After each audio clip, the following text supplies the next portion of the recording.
Bismillahirrahmanirrahim. Assalamualaikum warahmatullahi wabarakatuh.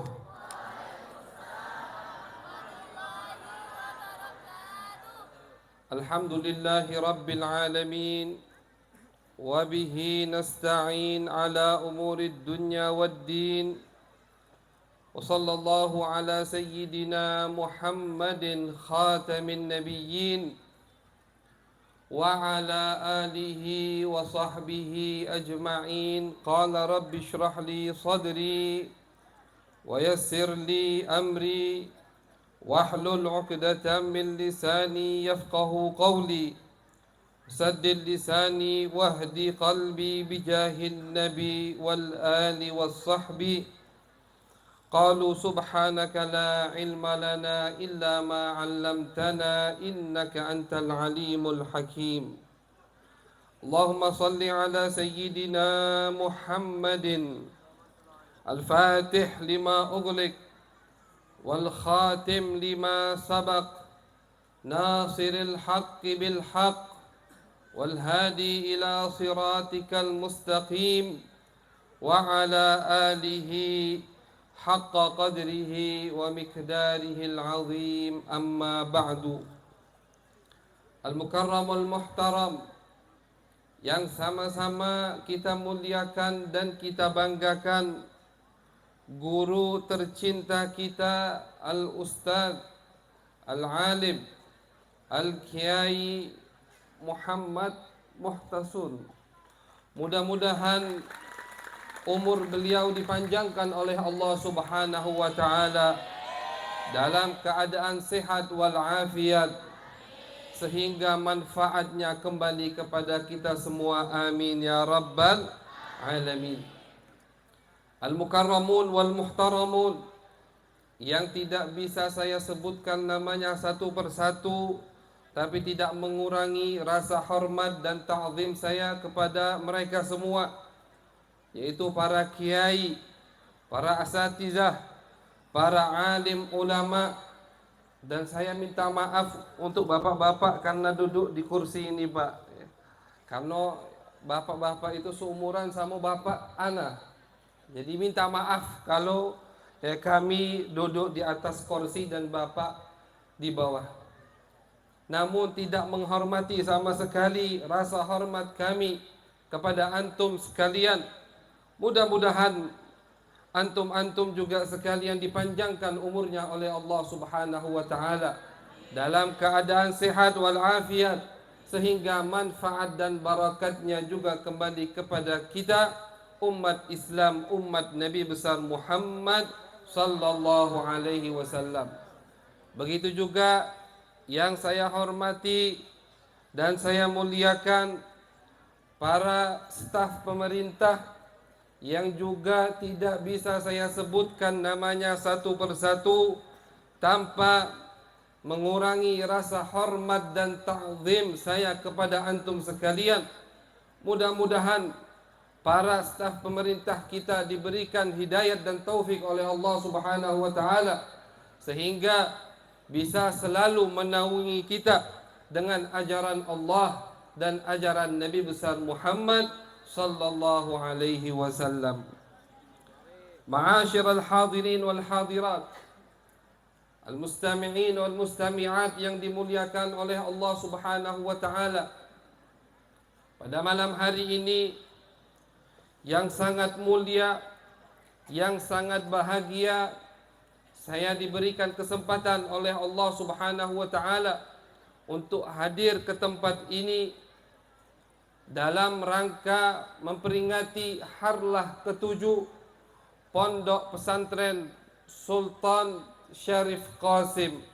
Mudah-mudahan ini adalah bisyarah dari Allah, kabar gembira dari Allah dan Nabi besar Muhammad sallallahu alaihi wasallam. Seperti tadi yang dikatakan oleh Ustaz Muhtasun, yang beliau riwayatkan dari gurunya, kalau pondok umurnya 8 tahun itu berjalan, insya Allah pondok ini akan terus berkembang. Amin ya rabbal alamin.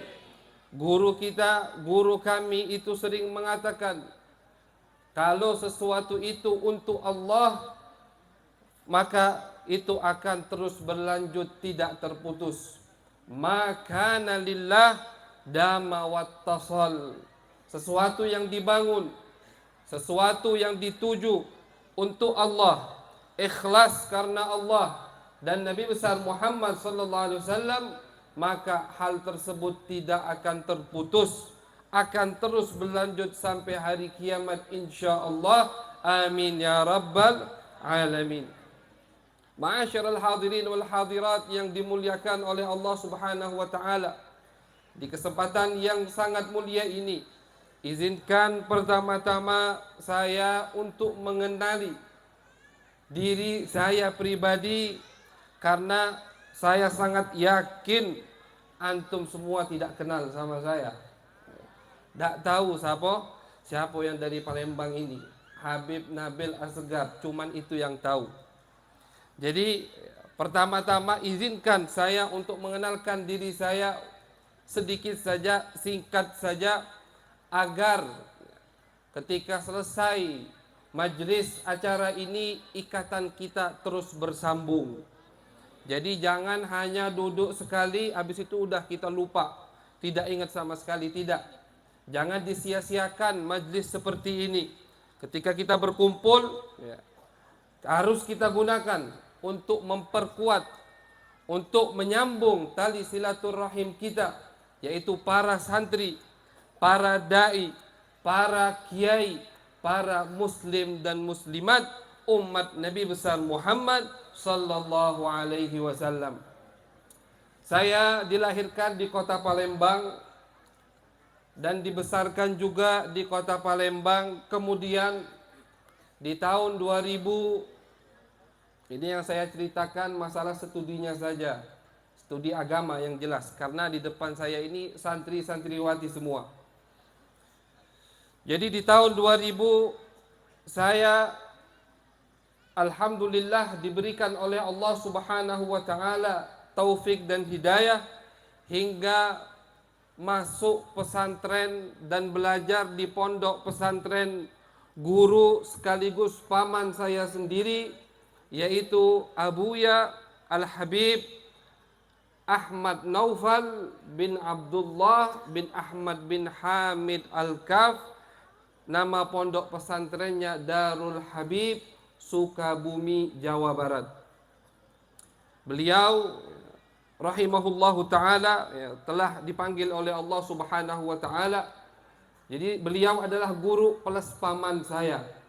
Dari tahun 2000 sampai tahun 2011 saya dididik sama beliau, sehingga di tahun 2011 saya dikirimkan oleh beliau, dan berkat jasa beliau saya bisa menyambung studi agama saya di kota Mekkah Al-Mukarramah, yaitu di pondok pesantren Abuya As-Sayyid Ahmad bin Abuya As-Sayyid Muhammad Alawi Abbas Al-Maliki Al-Hasani hafizahullahu ta'ala wa ra'ah.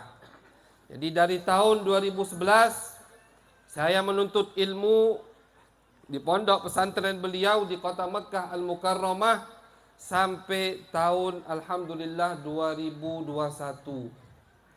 Juli atau Juni kemarin saya baru pulang. Jadi wajar ya kalau kita tidak saling kenal, karena saya juga baru belum 1 tahun di negara Indonesia tercinta ini. Jadi alhamdulillah itulah sedikit daripada biografi atau background agama pendidikan saya, yaitu dari pondok pesantren Darul Habib, kemudian berlanjut kepada pondok pesantren Abuya Sayyid Ahmad Muhammad Alawi Al-Maliki Al-Hasani hafizahullahu wa ra'ah. Mudah-mudahan dengan perkenalan ini kita disambungkan oleh Allah Subhanahu wa taala tali silaturahim kita, sehingga kelak kita nanti di hari kiamat bisa saling menolong, saling memberikan syafaat. Amin ya rabbal alamin. Kemudian yang kedua, ma'asyiral hadirin wal hadirat, di kesempatan yang mulia ini Sebagaimana ini adalah adat para ulama muhaddithun, para ulama ahli hadis, yang selalu ketika bertemu pertama kali dengan orang yang menuntut ilmu, mereka selalu menyambungkan sanad ilmunya. Tadi ketika Ustadz Muhtasun menyebutkan nama para mudir ma'had, nama para kiai, kita yang merasa muridnya bangga, tepuk tangan. Kenapa? Karena kita bangga.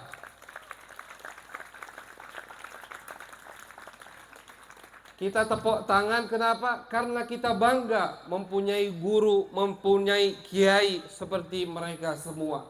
Itulah berharganya sanad ilmu. Itulah berharganya ketika kita dinisbatkan kepada salah satu alim ulama pewaris Nabi besar Muhammad sallallahu alaihi wasallam.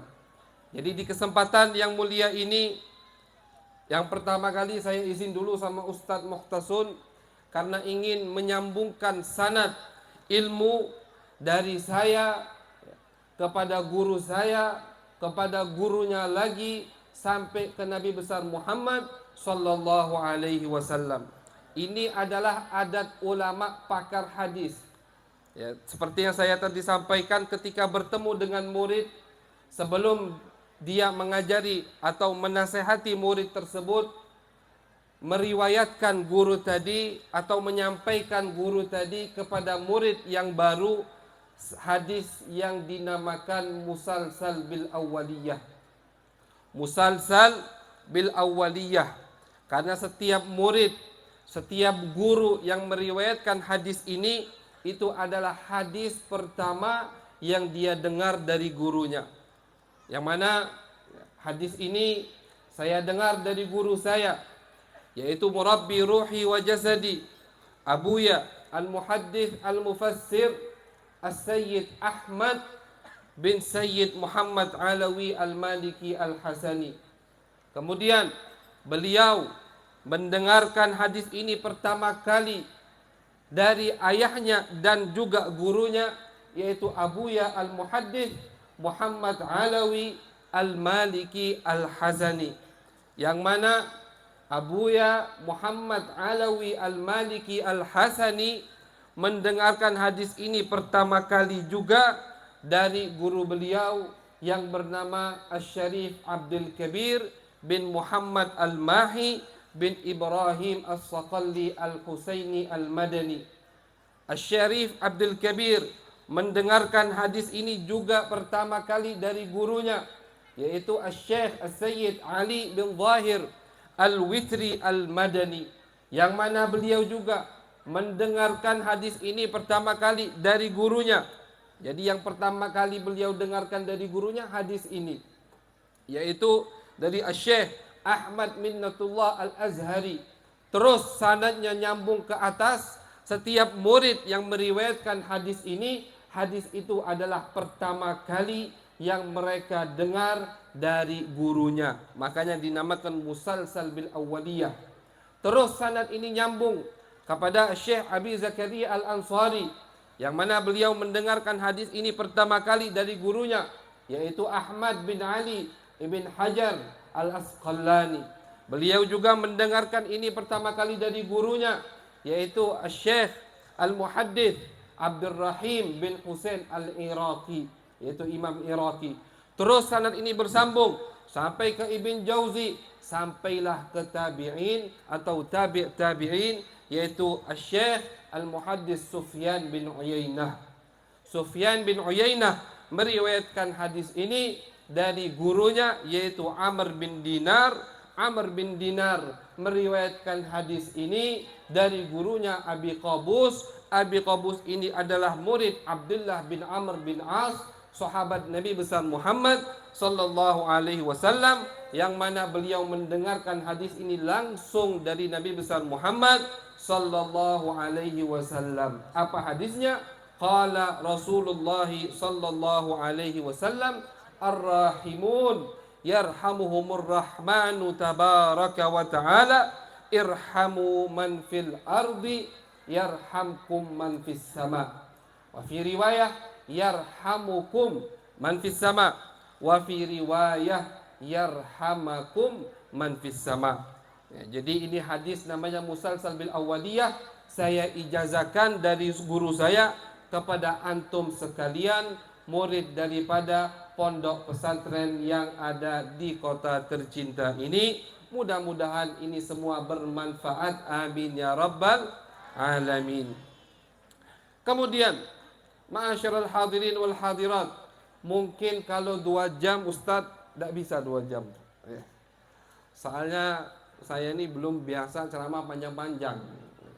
Kalau 2 jam mungkin tidak sampai. Jadi sesampainya, pertama-tama dan yang paling utama, kita puja-puji Allah Subhanahu wa taala karena telah mengumpulkan kita di tempat yang penuh barakah ini, berkumpul bersama para santriwati yang mudah-mudahan ilmunya diberkahi oleh Allah Subhanahu wa taala. Ilmunya bermanfaat dunia akhirat. Amin amin ya rabbal alamin. Kalau mau kita bahas di malam hari ini keutamaan penuntut ilmu, maka jangankan 2 jam, sampai subuh pun tidak akan selesai.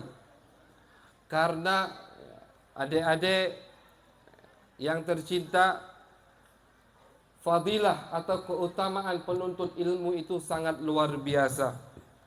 Al-Imam Al-Muhaddits Al-Syekh Ibnu Abdul Bar, beliau mempunyai kitab yang menerangkan atau menyebutkan keutamaan orang-orang yang mempunyai ilmu. Itu sampai 2 jilid. Hanya keutamaan orang yang mempunyai ilmu sampai 2 jilid. Artinya sangat luar biasa, sangat besar sekali, sangat banyak sekali keutamaan orang-orang yang menuntut ilmu. Cukup kita lihat saja di dalam Al-Quran, Allah Subhanahu wa ta'ala ketika ingin menciptakan Nabi Adam, ketika ingin menjadikan Nabi Adam khalifah di muka bumi ini, Allah Subhanahu wa ta'ala mengatakan kepada malaikat bahwasannya, wahai malaikatku, aku ingin menjadikan khalifah di muka bumi ini. Malaikat kurang setuju. Kata ulama, para ahli tafsir, memang pada saat itu Allah mengajak musyawarah malaikat. Jadi bukan malaikat kurang ajar, bukan. Tapi itu memang keadaannya lagi diajak musyawarah oleh Allah Subhanahu wa ta'ala. Malaikat kurang setuju. Kenapa malaikat tidak setuju? Karena malaikat dulu pernah memerangi penghuni muka bumi ini, yang mana penghuni muka bumi ini sangat zalim, selalu bermaksiat kepada Allah Subhanahu wa ta'ala, yaitu para iblis dan anak keturunannya. Jadi kata malaikat, ya Allah, buat apa engkau jadikan penghuni lagi di muka bumi kalau mereka hanya merusak, kalau mereka hanya bermaksiat kepadamu ya Allah. Kata Allah, ini keputusanku sudah bulat, aku akan tetap jadikan di muka bumi ini khalifah yang menjalankan perintah-perintahku. Ketika Allah Subhanahu wa ta'ala menciptakan Nabi Adam, namun Allah ingin menunjukkan kepada malaikat bahwasanya makhluk yang satu ini beda dengan makhluk yang dulu kalian perangi. Allah kasih kemuliaan kepada Nabi Adam, yaitu diajari oleh Allah Nabi Adam semua bahasa yang ada di muka bumi ini. Wa 'allama Adam al-asma'a kullaha. Allah ajarkan kepada Nabi Adam semua nama-nama yang ada di muka bumi ini. Artinya Allah kasih beliau ilmu. Agar apa? Agar ilmu ini bisa menghujat malaikat bahwasanya manusia atau makhluk yang akan aku jadikan di muka bumi ini bukan makhluk yang kau perangi dulu. Jadi bukan dengan harta, bukan dengan kedudukan, bukan dengan yang lain-lain. Allah ingin membuktikan kita ini makhluk yang pantas untuk di muka bumi ini. tapi dengan ilmulah Allah Subhanahu wa taala membuktikan bahwasannya kita pantas untuk menjadi khalifah, yaitu penghuni muka bumi ini yang menjalani perintah-perintah Allah Subhanahu wa taala dengan ilmu. Itu kemuliaan ilmu. Terus kalau kita lihat, silahkan baca Al-Quran dari awal sampai akhir. Ketika Allah Subhanahu wa taala ingin menghujat orang-orang kafir, ingin menghujat orang-orang musyrik, ingin menghujat orang-orang yang beralasan kelak di hari kiamat mereka tidak mempunyai waktu untuk beribadah kepada Allah, pasti yang Allah depankan untuk menjawab hujat mereka adalah orang yang mempunyai ilmu. Wa qala alladziina utul ilma, wa qala alladziina utul ilma, sering banyak sekali kita dengar di dalam Al-Qur'an Allah Subhanahu wa taala menjadikan wakil atau khalifah untuk menjawab hujat-hujat atau alasan-alasan orang yang tidak mau beriman kepada Allah, yaitu orang-orang yang mempunyai ilmu.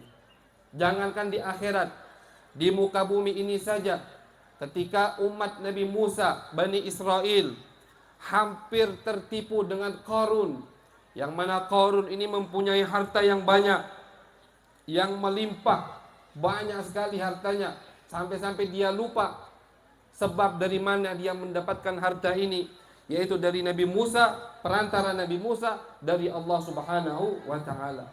Hampir tertipu umat Bani Israel dengan hartanya Qarun. Siapa yang mengingatkan mereka bahwasanya harta ini fana, harta ini tidak akan abadi, yaitu orang-orang yang mempunyai ilmu. Wa qala alladziina utul ilma. Orang yang mempunyai ilmu berkata, dinasehati orang yang tadi hampir tertipu dengan harta. Jadi itu adalah kemuliaan untuk orang yang mempunyai ilmu. Untuk kita, para santri, para santriwati yang melajari daripada dan mewarisi daripada ajaran Nabi besar Muhammad sallallahu alaihi wasallam. Namun bapak-bapak, ibu-ibu, seorang santri tidak akan sukses kalau tidak ada dukungan dari orang tuanya. Kesuksesan seorang anak itu terbagi dari 3 hal. Yang pertama, anaknya ingin belajar. Kalau dia mondok pesantren tapi dia tidak ingin belajar, insya Allah 100 tahun mondoknya tidak akan jadi orang alim. Cerdas dia, pinter. Kalau menghafal cepat, tapi dia tidak mau menghafal, tidak akan hafal-hafal. Sedangkan yang lain, ada yang jauh kecerdasannya di bawah dia, tapi mempunyai semangat yang luar biasa, bisa melampaui orang atau santri yang mempunyai kecerdasan jauh di atas dirinya. Jadi yang pertama, kesuksesan seorang santri itu harus dari santrinya mempunyai semangat untuk belajar, untuk menimba ilmu Nabi besar Muhammad sallallahu alaihi wasallam. Yang kedua, dari gurunya. Jelas, kalau santrinya semangat, gurunya tidak semangat, tidak akan dapat apa-apa itu santri. Makanya alhamdulillah, adik-adik, para santri dan santriwati yang sudah belajar di pondok pesantren yang penuh barokah ini, mempunyai guru, mempunyai kiai yang Masya Allah. Walaupun saya baru ketemu sekali, tapi sudah kelihatan Masya Allahnya insya Allah. Kita lihat tadi saja putrinya Masya Allah luar biasa. Ya, kalau putrinya seperti itu, berarti ayahnya kayak apa? Jadi makanya saya ini sebenarnya malu mau ceramah di depan Kiai Muhtasun, karena sama anaknya tadi kalah catnya. Apalagi sama ayahnya. Jadi alhamdulillah, itu harus disyukuri. Harus kita syukuri. Kita mempunyai guru yang luar biasa. Kita mempunyai guru yang sanad ilmunya jelas. Ini nikmat yang sangat luar biasa. Kiai Muhtasun belajar di Kediri dari guru beliau. Guru beliau tadi Kiai Fakih, kata beliau belajar dari guru Hashim Ash'ari. Hashim Ash'ari dari Kiai Khalil. Atau Hashim Ash'ari belajar di Mekah termasuk guru Kiai Hashim Asy'ari di kota Mekah adalah kakek daripada guru saya, yaitu As-Sayyid Abbas bin Abdul Aziz Al-Maliki Al-Hasani. Jadi sanad ilmu kalian, nisbat ilmu kalian itu jelas, dan ini yang harus kita syukuri. Karena ma'asyiral hadirin wal hadirat, adik-adik yang tercinta, di zaman akhir ini susah kita ingin mencari ustadz yang sanadnya jelas. Kiai yang ilmunya dari mana itu susah kita ingin tahu. Banyak kiai-kiai, banyak habib-habib, banyak ustadz-ustadz di Google, di YouTube yang ceramah sembarangan, sanad ilmunya tidak jelas. Kita tidak tahu dia dari mana ilmu ini. Makanya ketika kita diberi oleh Allah, dipilih oleh Allah untuk menjadi murid daripada guru yang sanadnya jelas, harus kita syukuri nikmat tersebut.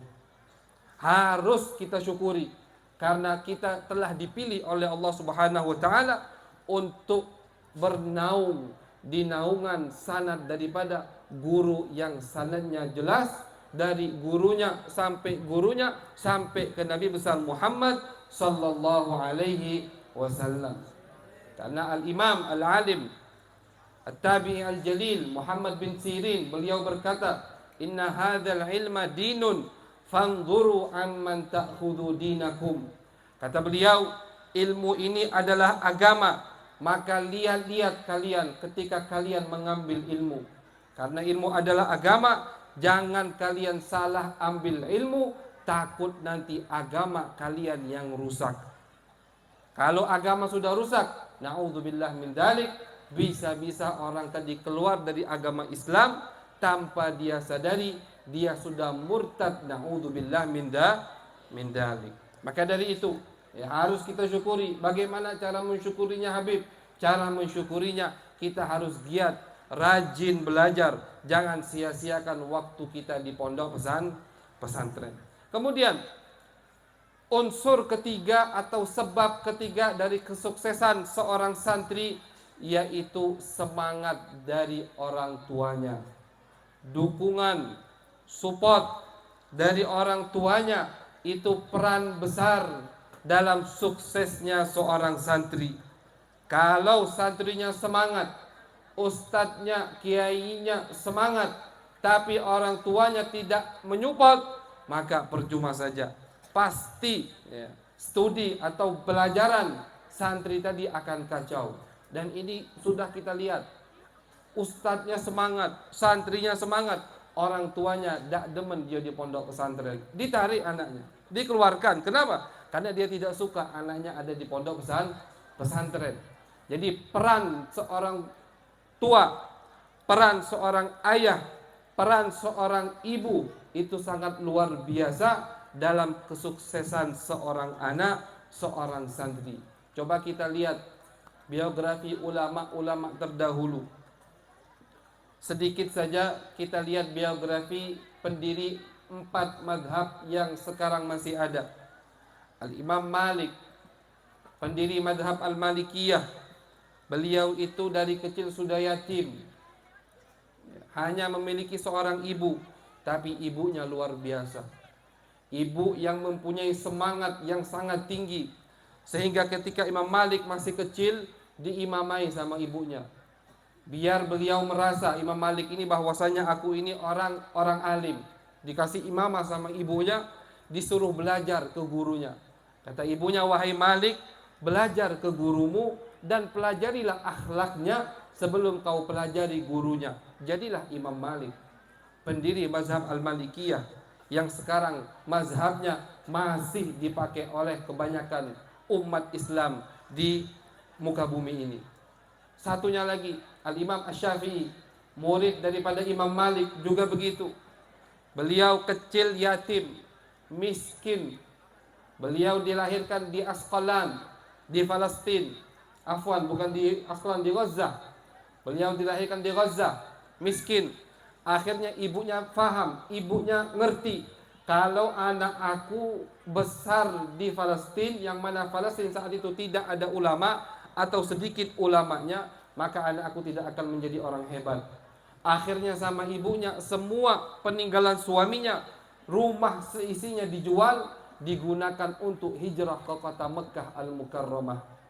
Hijrah Imam Syafi'i ke kota Mekah Al-Mukarramah, belajar ilmu, ke Madinah belajar sama Imam Malik, jadilah Imam Syafi'i, pendiri mazhab kita yang semua atau 99% ya umat Indonesia ini mengikuti daripada mazhab Al-Imam Asy-Syafi'i. Berkat siapa beliau sukses? Berkat ibunya yang ditinggal sama suaminya. Al-Imam Ahmad bin Hambal, Al-Imam Abu Hanifah juga begitu.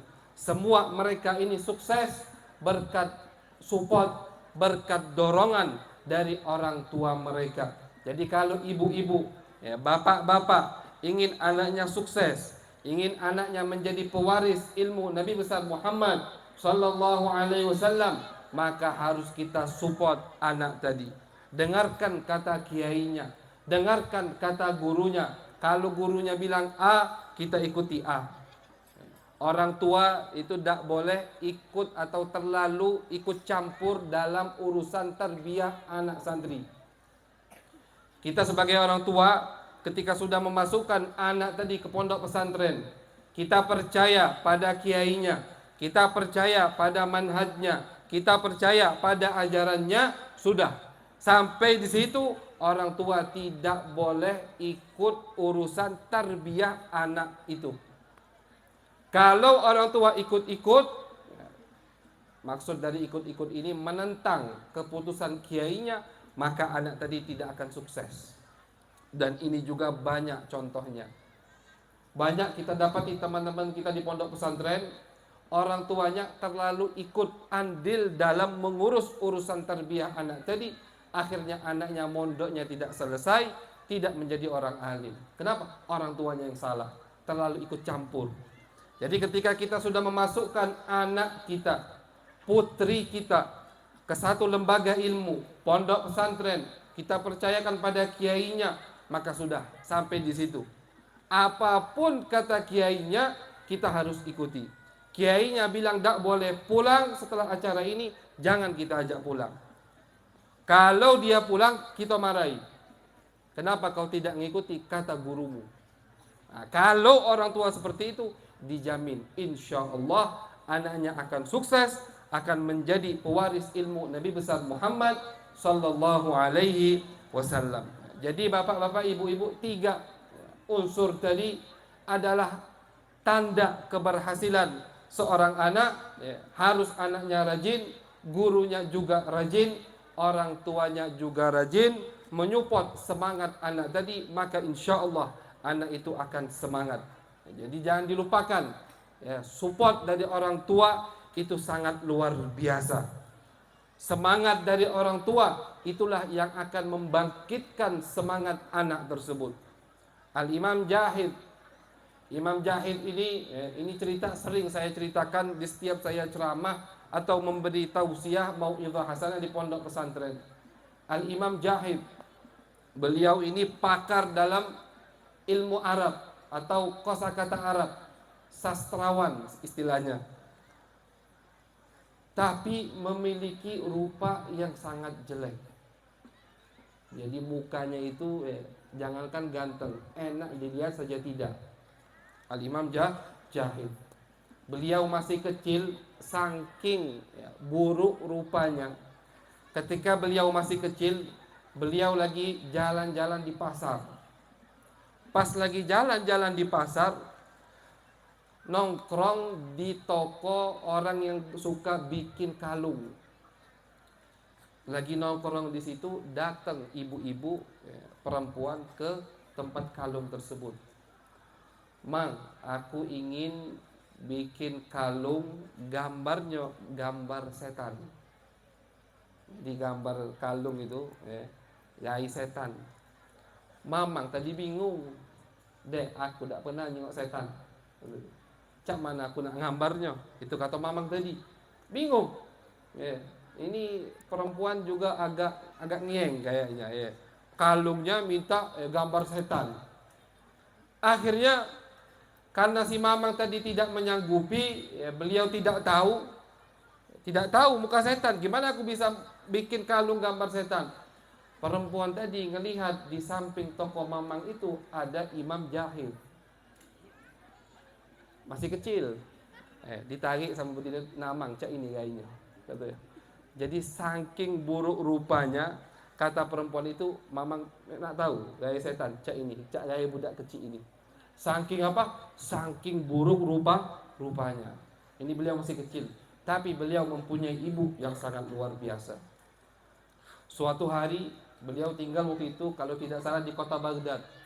Suatu hari Sultan Amir Mukminin keluar lagi ke lapangan, disambut sama rakyat, duduk di atas panggung, di atas singgasana luar biasa. Amir Mukminin, presiden muslimin saat itu. Ibunya sama Imam Jahid duduk di paling pojok, paling ujung, dikucilkan, miskin beliau. Kata ibunya, ini nasihat seorang ibu yang tidak pernah dilupakan oleh Imam Jahid. Sampai beliau tua, nasihat ini tidak dilupakan. Kata ibunya, wahai anakku, mau tidak kau duduk di samping raja? Di samping raja. Yang ini mustahil, 100% mustahilnya. Beliau tidak kaya, beliau tidak mempunyai martabat, tidak mempunyai apa-apa, miskin, buruk rupanya. Dan ini tidak apa-apa ya, kita cerita buruk rupanya. Kalau menurut ilmu hadis, ketika menceritakan untuk biar dikenal atau mengambil ibrah, itu tidak apa-apa. Akhirnya kata ibunya, wahai anakku, mau tidak kau duduk di samping raja, di samping singgasana raja? Kata anaknya, emang bisa bu? Kalau bisa mau, pasti mau. Siapa yang tidak mau duduk di samping raja? Apa kata ibunya? Fa'alaika bil ilmi. Kalau kau ingin nyampe dudukan atau martabat sehingga kau bisa duduk di samping raja, maka kau harus menuntut ilmu. Karena kata ibunya, ilmu itulah yang akan mengangkat derajatmu sehingga raja pun ingin dekat denganmu. Bukan kau yang datang sendiri ke raja, raja yang akan memanggilmu, kata ibu ini. Akhirnya nasihat ini sama Imam Jahid dipegang, dimasukkan ke hatinya. Rajin beliau belajar, saking rajinnya beliau belajar, diriwayatkan beliau ini miskin. Jadi kalau mau membeli kitab di perpustakaan besar tidak cukup uangnya. Tapi kalau nyewa cukup. Jadi beliau sering menyewa perpustakaan. Datang beliau ini ke yang jaga toko perpustakaan.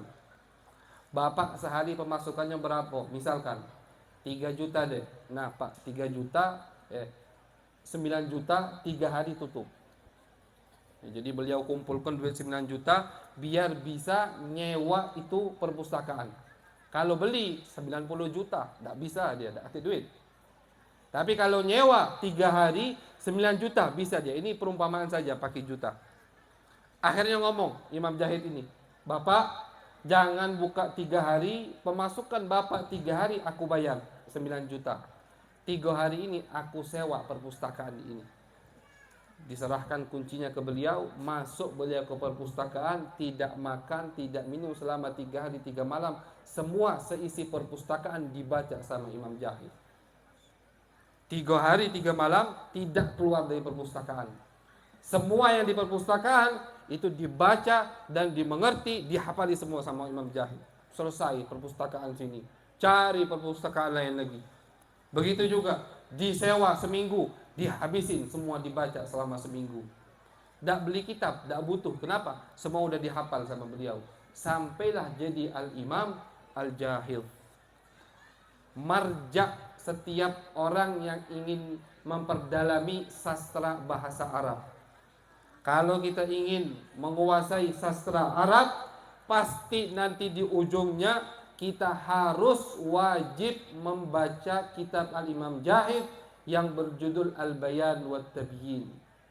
Jadi kitab Al-Bayan wa Tabyin itu kitab yang harus dibaca orang yang ingin memperdalami atau ingin menjadikan dirinya ahli sastra Arab. Dari siapa kitabnya? Karangan Al-Imam Al-Jahid. Kenapa beliau bisa jadi begitu? Karena dukungan ibunya. Benar, terbukti apa kata ibunya. Jadi beliau orang alim. tidak perlu beliau sodorkan dirinya ke raja. Raja yang memanggil Imam Jahid, sehingga Imam Jahid duduk di samping raja. Duduk di samping raja. Ayahnya bukan orang terkenal, beliau tidak mempunyai harta, apalagi martabat, mukanya buruk rupanya, tapi dengan ilmu dan nasihat ibunya, beliau bisa diangkat derajatnya sehingga duduk di samping raja. Makanya al-Imam madhab kita Asy-Syafi'i rahimahullahu ta'ala berkata, man arada dunya fa'alaihi bil ilm. Yang mau dunia maka harus dengan ilmu. Carilah wong lolo itu kayo dak kati. Oh Habib, ada itu ya orang kaya, dia studinya tidak selesai. Iya, tapi bisnisnya pintar, cerdas. Jadi tidak ada orang bodoh itu kaya. Kata Imam Syafi'i, man arada dunya fa'alaihi bil ilm. Yang mau dunia harus punya ilmu. Yang mau dunia harus punya tujuan di dalam hidupnya. Ya, kalau orang punya tujuan di dalam hidupnya, itu orang pasti sukses. Tidak usah di masalah agama, di masalah dunia. Lihat kenapa orang-orang kafir lebih sukses dari orang muslim. Kenapa yang galak nongkrong di pinggir jalan, yang suka ganggu orang lewat, yang suka begal-begal motor itu, kenapa itu semua orang muslim? Karena orang muslim zaman sekarang ini kehilangan tujuan hidupnya. Makanya itu jadinya. Tidak takut yang galak balapan, ngawur-ngawur itu semua orang muslim. Tidak takut nyawanya hilang. Kenapa? Tidak punya tujuan di dalam hidupnya. Tapi lihat, ada tidak orang kafir yang jadi begal di pinggir jalan? Tidak ada. Ini bukan Habib nih lebih memuliakan orang kafir, bukan. Kita harus introspeksi diri kita biar kita bisa lebih maju. Harus, walaupun pahit tidak apa-apa, biar kita bisa lebih maju. Lihat anak-anak kafir, ada tidak yang nongkrong di pinggir jalan, yang malam-malam sampai jam 3 baru balik, habis itu tidak sholat? Tidak ada. Kenapa? Karena mereka semua mempunyai tujuan di dalam hidupnya, walaupun tujuannya itu masalah duniawi. Jadi kalau kita punya tujuan di dalam hidup, hidup kita pasti akan sukses. Apalagi tujuan kita adalah ilmu yang mengenalkan kita kepada Allah dan Nabi besar Muhammad sallallahu alaihi wasallam. Jadi al-Imam Asy-Syafi'i berkata, man arada dunya fa alaihi bil ilm. Yang mau dunia maka dia harus punya ilmu. Wa man aradal akhirah fa alaihi bil ilm. Yang mau akhirat juga harus dengan ilmu. Mau ma'rifat, mau kenal dengan Allah, mau dekat dengan Allah, tidak punya ilmu, kosong lontong otaknya dari ilmu, mustahil dia bisa sampai kepada Allah walaupun zikirnya dari malam sampai subuh. Walaupun zikirnya sampai malam, dari malam sampai subuh, tapi dia tidak mempunyai ilmu, maka dia tidak akan bisa mengetahui atau sampai ke hakikat ma'rifat kepada Allah dan dekat kepada Nabi besar Muhammad sallallahu alaihi wasallam. Habib ngarang-ngarang, bukan ngarang-ngarang, ini ada di Al-Qur'an. Innama yakhsyallaha min ibadihil ulama, kata Allah. Innama pakai adatul hasr, kata Allah, yang takut kepada Allah, yang mempunyai sifat ma'rifat kepada Allah dan Nabi besar Muhammad SAW, al-ulama'u, hanya ulama. Siapa ulama?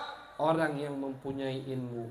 Tapi jelas ya, kalau ada lafaz alim, lafaz ulama disebutkan di dalam Al-Quran, yang dimaksud di situ adalah ulama arif billah, ulama akhirat, bukan ulama dunia.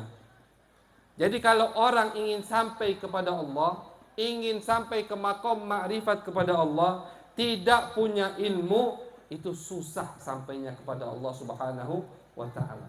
Atau sampai tapi cepat digoda atau ditipu daya oleh setan. Ada kan ceritanya? Ada ceritanya. Syekh Abdul Qadir Al-Jilani Beliau suatu malam lagi ibadah. Pas lagi ibadah di mihrabnya, datang cahaya. Ya Abdul Qadir, wahai Abdul Qadir, inni anallah, aku ini Allah, kata cahaya tadi. Wahai Abdul Qadir, aku Tuhanmu. Sudah ya Abdul Qadir, tak usahlah kau ibadah lagi. Kau sudah dekat sekali denganku. Aku telah jatuhkan kewajiban sholat untukmu. Apa kata Syekh Abdul Qadir? Oh, kita kalau ada cahaya macam itu di mimpi baik, senang nian kan? Oh ya, aku dah solat, dah wajib solat lagi. Ngapo? Aku dah diwajibkan lagi oleh Allah. Baru di mimpi, apalagi dia nyimak cahaya nian. Ini Syekh Abdul Qadir bukan di mimpi, yaqazatan, dengan mata kepalanya ada cahaya yang mengatakan, wahai Abdul Qadir, kau sudah jadi wali, kau sudah begini, kau sudah begini, ya. Kewajiban salat sudah aku jatuhkan untukmu. Tak usahlah salat lagi, tidur baik, santai saja. Apa kata Syekh Abdul Qadir? Dilepas sendalnya, dilempar itu cahaya atau seperti cahaya. Ikhsa ya adu Allah. Diam, pergi kau wahai musuh Allah. Tahu Syekh Abdul Qadir itu bukan Allah, tapi itu setan. Dengan apa beliau tahu? Dengan ilmu. Bisa membedakan mana yang dari Allah, mana yang dari setan. Mana yang dari Allah, mana yang hanya khayalan otaknya saja. Kata Syekh Abdul Qadir, wahai setan, kalau memang kewajiban salat akan jatuh pada seorang hamba, pasti akan jatuh kepada Nabi besar Muhammad sallallahu alaihi wasallam. Ada yang lebih mulia dari aku, Nabi Muhammad. Tapi kenapa Nabi Muhammad sampai akhir hayatnya pun beliau masih sholat walaupun dibopong? Masih sholat Nabi. Sampai akhir hayatnya masih sholat. Nasihat terakhir beliau, as-sholah, as-sholah. Jadi dengan ilmunya Syekh Abdul Qadir tahu itu setan bukan Allah. Akhirnya setan tadi, cahaya tadi berubah menjadi api, bentuk setan. Kata setan tadi, wahai Abdul Qadir, ya, kau tahu tidak, sudah 70 orang ahli ibadah aku sesatkan dengan tipu daya seperti ini.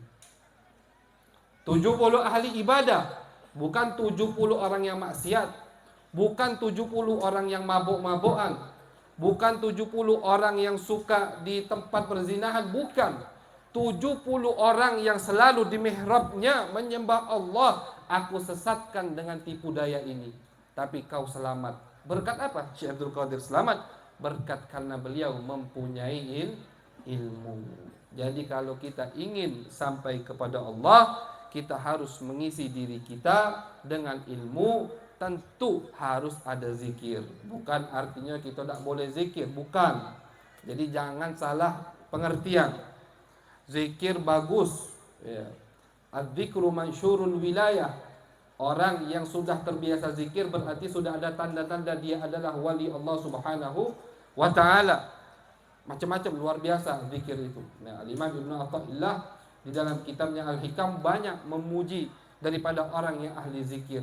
Tapi az-zakir al-alim, az-zakir yang paham agama Allah, agama Nabi besar Muhammad sallallahu alaihi wasallam. Soalnya kalau dia hanya zikir tapi tidak mempunyai ilmu, ya bisa saja dia sampai kepada Allah, tapi cepat ditipu seperti setan tadi yang menipu 70 orang ahli ibadah. Jadi itulah pentingnya menuntut ilmu. Jadi kewajiban atau pentingnya menuntut ilmu itu bukan hanya kepada para santri, kepada kita semua bapak-bapak, ibu-ibu. Para wali santri pun ya jangan terputus untuk menuntut ilmunya. Ada majlis taklim di pondok ini setiap minggu hadir, 2 minggu sekali hadir, 1 bulan sekali hadir. Yang penting ya jangan kosong diri kita dari ilmu Nabi besar Muhammad sallallahu alaihi wasallam. Mudah-mudahan kita dicantumkan oleh Allah termasuk pewaris Nabi besar Muhammad sallallahu alaihi wasallam. Walaupun ilmu kita sedikit, walaupun pemahaman kita sedikit, tapi kita mempunyai niat yang luar biasa, kita dicatatkan oleh Allah termasuk orang-orang pewaris ilmu Nabi Muhammad yang didoakan oleh Nabi besar Muhammad sallallahu alaihi wasallam. Allahumma arham khulafai, kata Nabi. Ya Allah, rahmatilah khalifah-khalifahku. Sahabat bertanya, "Waman khulafa'u ya Rasulullah?" Siapa khalifah-khalifahmu wahai Rasulullah? Apa kata Nabi Muhammad? Khalifahku adalah al-ulama. Para ulama. Al-ulama warathatul anbiya. Ulama adalah pewaris daripada nabi-nabi utusan Allah Subhanahu wa taala. Jadi mudah-mudahan dengan mauidhah tausiah yang singkat ini menjadikan motivasi kita untuk rajin menuntut ilmu. Karena adik-adik, ini pengalaman pribadi juga. Ketika sudah akhir tahun itu semangat merosot.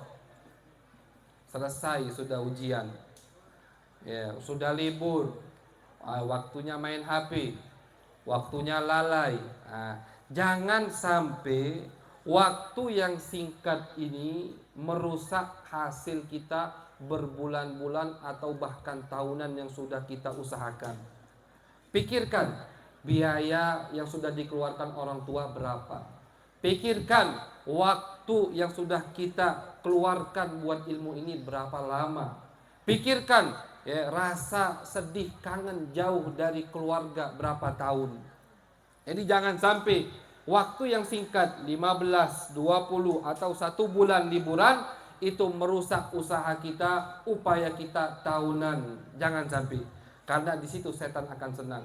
Dan saya kasih tahu, setan itu paling senang atau tujuan utama dia itu menggoda para santri dan santriwati.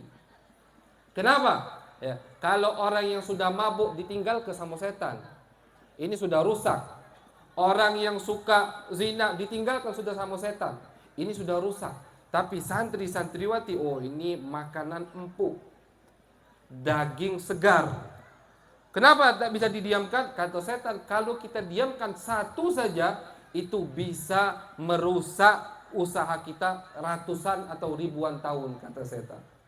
Satu saja jadi kiai besar, kayak Ustadz Muhtazul, punya santri yang banyak, punya jamaah yang banyak. Satu saja. Bayangkan kalau 300 semuanya jadi ulama besar. Bayangkan kalau 300 ini punya pondok pesantren besar. Yang paling sedih siapa? Setan. Yang paling galau setan. Jadi sekarang ini adik-adik hati-hati dari setan.